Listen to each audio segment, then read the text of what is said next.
Packaging plastic সবচেয়ে বেশি দূষণ ছড়াচ্ছে গঙ্গায়। ভারতের প্রবাহমান গঙ্গা একসময় ছিল কোটি কোটি মানুষের জীবন রেখা, কিন্তু আজ সেই গঙ্গা নিজেই বাঁচার জন্য লড়াই করছে। গঙ্গা নদীতে প্লাস্টিকের প্যাকেজিং বর্জ্য এতটাই জমে গেছে যে আজ নদীর প্রাণী জগৎ বড় বিপদের মুখে। অনেক জলজ প্রাণী এখনো প্রায় বিলুপ্তির পথে। সাম্প্রতিক কেন্দ্রীয় সরকারের ওয়াইল্ড লাইফ ইনস্টিটিউট অফ ইন্ডিয়ার সমীক্ষায় জানা গেছে এই প্লাস্টিক দূষণই গঙ্গার জীব বৈচিত্র্যের জন্য বড় হুমকি হয়ে দাঁড়িয়েছে। গঙ্গার একটি সমীক্ষায় জানা গেছে যে নদীর জীব বৈচিত্র্যপূর্ণ এলাকায় দূষণের প্রধান কারণ হলো প্যাকেজিং প্লাস্টিক বর্জ্য, যেমন প্লাস্টিকের ব্যাগ, পলিথিন বা খাবারের মোড়ক ইত্যাদি। ঝাড়খণ্ডের সাহেবগঞ্জ জেলার লালবাথানি থেকে রাধানগর পর্যন্ত গঙ্গার ৭৬ কিলোমিটার অংশে সমীক্ষা চালায় wild life institute of India.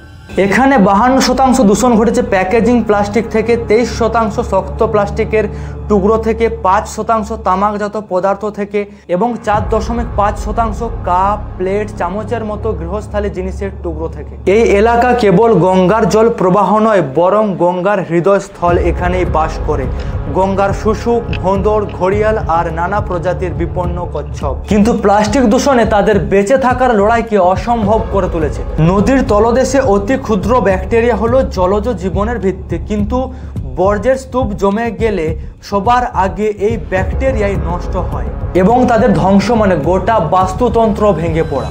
গঙ্গাকে রক্ষা করতে ১৯৮৪ সালে শুরু হয়েছিল গঙ্গা অ্যাকশন প্ল্যান GAP এবং ২০১১ সালে তার পরিবর্তে আসে national mission for clean Ganga. উদ্দেশ্য ছিল গঙ্গাকে পরিষ্কার রাখা এবং নদীতে পর্যাপ্ত জলের প্রবাহ বজায় রাখা। কিন্তু বাস্তবতা ভিন্ন। অধিকাংশ পুরসভা বর্জ্য পরিশোধন না করে সরাসরি বর্জ্য ফেলে দিচ্ছে গঙ্গায়, ফলে গঙ্গা হয়ে উঠেছে এক বিশাল প্লাস্টিকের নালা।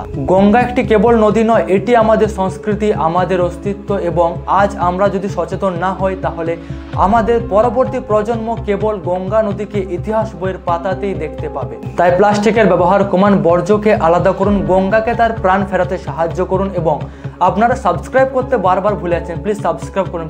পাঁচটা ভিডিও ছাড়ার পর আমি সাবস্ক্রাইব বলে